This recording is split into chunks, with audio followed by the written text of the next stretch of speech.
Hello everyone and welcome back to our channel. If this is your first time here, my name is David. And I am Sophia. We are so happy you found us today. So today we have something really magical to talk about. Coffee, that beautiful aromatic drink that wakes us up every morning.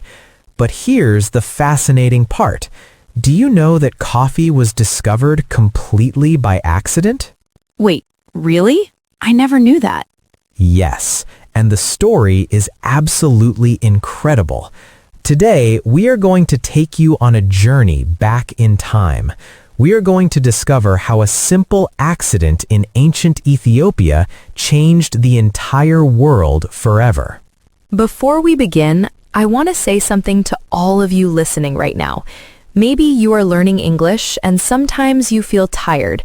Maybe you feel like giving up because it is too difficult.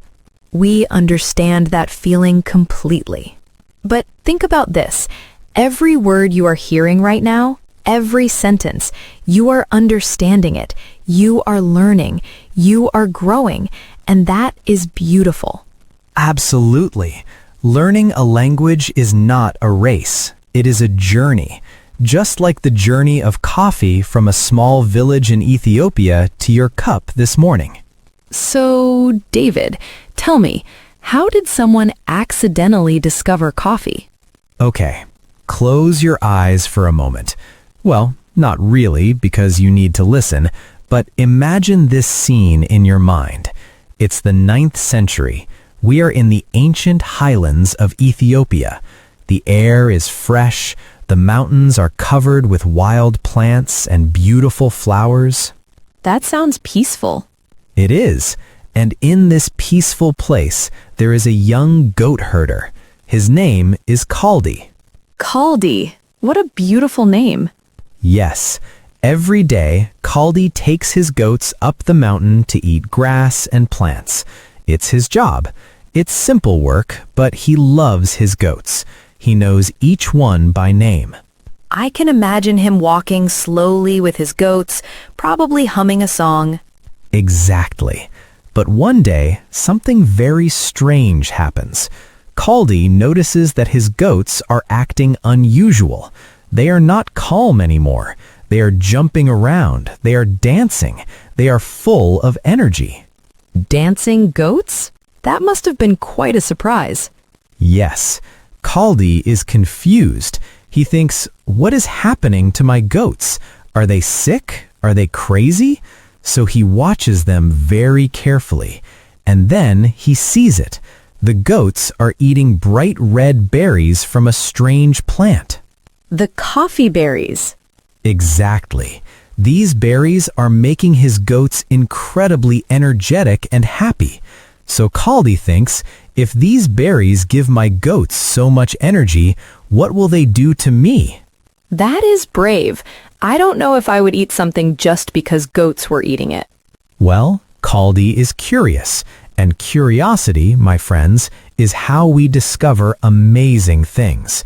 So he picks some berries and tries them. And what happens? At first, nothing special.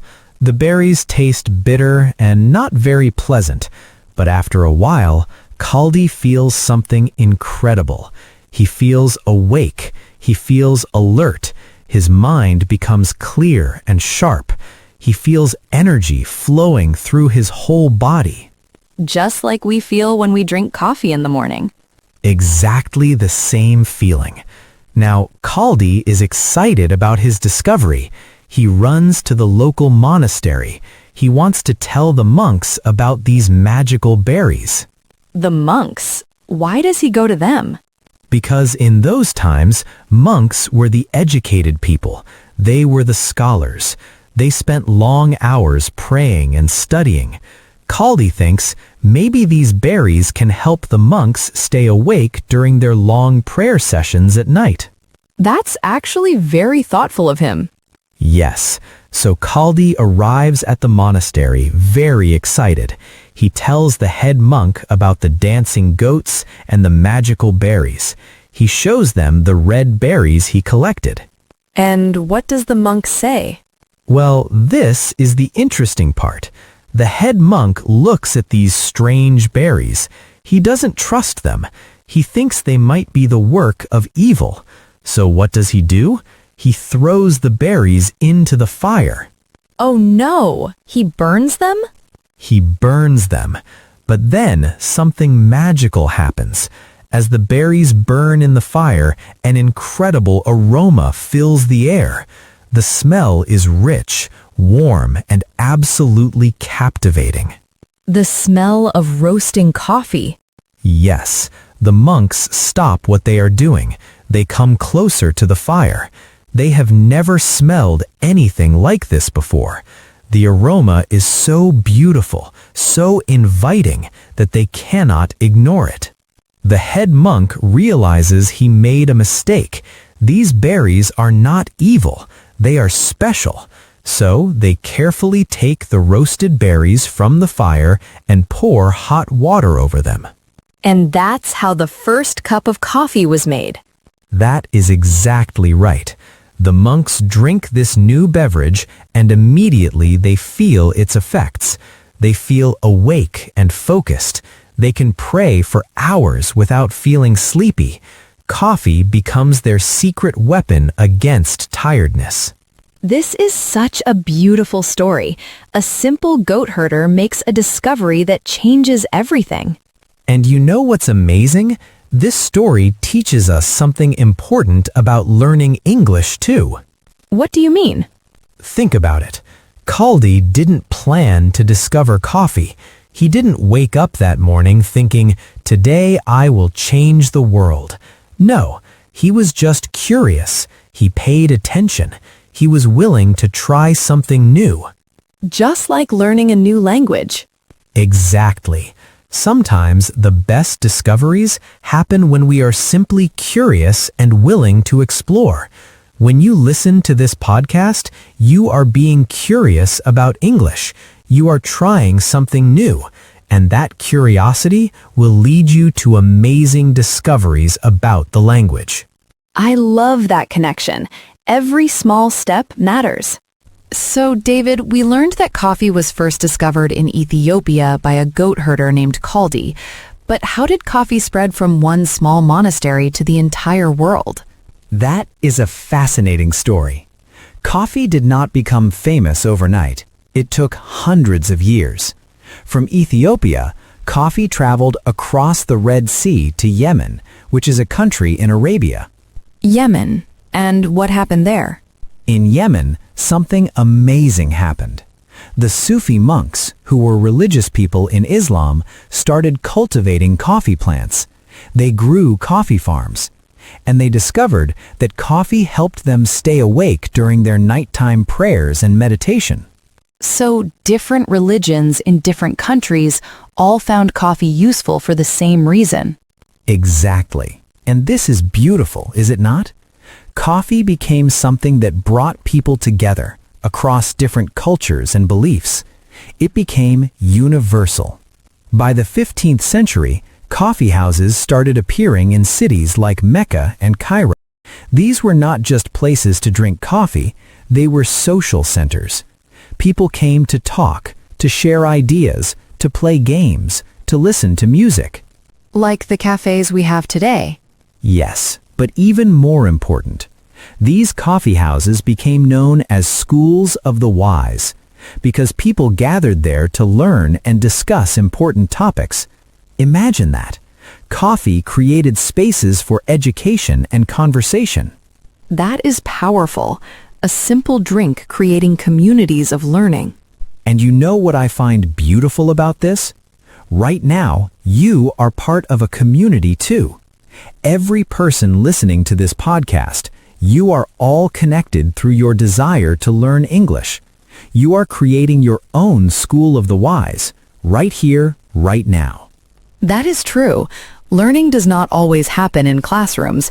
Sometimes it happens while you are drinking coffee and listening to a podcast. Absolutely. Now, let me tell you about coffee's journey to Europe. This is where the story gets really interesting. How did coffee reach Europe? Through trade. Venetian merchants who were traveling to the east for spices and silk discovered coffee in the Arab world. They brought it back to Venice, Italy around the year 1600. And did Europeans like it immediately? Not exactly. At first, many people were suspicious. Some religious leaders called it the bitter invention of Satan. They said it was the devil's drink because it came from Muslim countries. Oh no, that is not good. But here is where something wonderful happens. Pope Clement VIII, who was the leader of the Catholic Church, decided to taste coffee himself before judging it. And what did he say? What?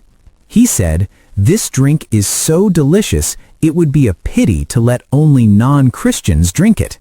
So he baptized coffee, making it acceptable for Christians to drink. He baptized coffee? That is amazing. Yes, and this teaches us another important lesson. Sometimes people fear things that are new or different, but when we are brave enough to try, to experience, to understand, we often discover something beautiful. Just like learning a new language. Exactly. Many people are afraid to speak English because they worry about making mistakes. But when you are brave enough to try, you discover that mistakes are not scary. They are part of learning. That is such an encouraging message. So what happened after coffee became accepted in Europe? Coffee houses exploded across Europe. They appeared in England, France, Germany, and everywhere else. These coffee houses became centers of revolution and change. Writers, philosophers, artists, and scientists met in coffee houses to share their ideas. Like who? Many famous people. In London, coffee houses were where businessmen created the London Stock Exchange. In Paris, Voltaire, the famous philosopher, drank 40 to 50 cups of coffee every day while writing his books. 40 to 50 cups? That is too much. Way too much, but it shows how much people loved coffee. In Vienna, coffee houses became famous for their beautiful atmosphere. People would spend entire afternoons there, reading newspapers, playing chess, and having deep conversations. Now, I need to talk about a difficult part of coffee history. As coffee became more popular in Europe, Europeans wanted to grow it themselves. So they started coffee plantations in their colonies in South America, the Caribbean, and Asia. And this was not always done in good ways, was it? No. Unfortunately, many coffee plantations used slave labor. Millions of people suffered to produce coffee for wealthy Europeans. This is a dark chapter in coffee history that we should not forget. It is important to remember that behind many things we enjoy today, there were people who struggled and suffered. Yes, and today, when we drink coffee, we should think about where it comes from. We should support fair trade coffee that treats workers with dignity and pays them fairly. That is a very important message. Now, let us come back to today. Coffee is the second most traded commodity in the world after oil. More than 2 billion cups of coffee are consumed every single day. 2 billion cups? That's incredible. Yes, and think about this. All of this started with one curious goat herder and some dancing goats in Ethiopia over 1,000 years ago. One accidental discovery changed billions of lives. And I think there's a beautiful lesson here for everyone learning English. Tell me what you're thinking. You don't need to be perfect to make an impact. Kaldi was not a scientist. He was not a scholar. He was just a simple goat herder who was curious and willing to try something new, and his discovery changed the world. That is beautiful. You don't need to have perfect English to communicate. You don't need to know every grammar rule to express your ideas. You just need to be curious, brave, and willing to try. Every time you listen to this podcast, you are being like Kaldi. You are exploring, you are discovering, you are growing. And every mistake you make is like Kaldi trying those bitter berries for the first time. It might not be perfect, but it leads to something amazing. You know, I think about all the English learners listening right now. Maybe you're in your room, maybe you're on a bus, maybe you're walking somewhere, and you chose to spend your time improving yourself. That's something to be proud of. Learning a language is not easy. There are days when you feel frustrated. There are days when you want to give up. But you are still here. You are still listening. You are still trying. And that makes you special. That makes you brave. Before we finish today, we want to thank you. Thank you for trusting us with your English learning journey. Thank you for being part of this community. We create these podcasts because we believe in you. We believe that you can achieve your English goals. It doesn't matter where you're starting from. What matters is that you keep going. Just like coffee traveled from Ethiopia to the entire world, your English journey will take you to amazing places. Maybe you will travel. Maybe you will get your dream job. Maybe you will make friends from different countries. The possibilities are endless. So here's what we want you to do. If you enjoyed this episode, please hit that subscribe button. It helps us create more content for you. Give us a like if you learned something new today. And most importantly, leave a comment below. Tell us, do you drink coffee? What is your morning routine? We read every comment and we love hearing from you. And if you have friends or family who are also learning English, share this podcast with them. Learning together is more fun. Create your own coffee house of learning with people who support you. Remember, every great journey starts with a simple step. Kaldi took a step when he tried those berries. You are taking a step every time you practice English. Keep going. Keep learning. Keep being curious. And we will be right here with you, every step of the way. Until next time, take care of yourself. Believe in yourself. And enjoy your coffee.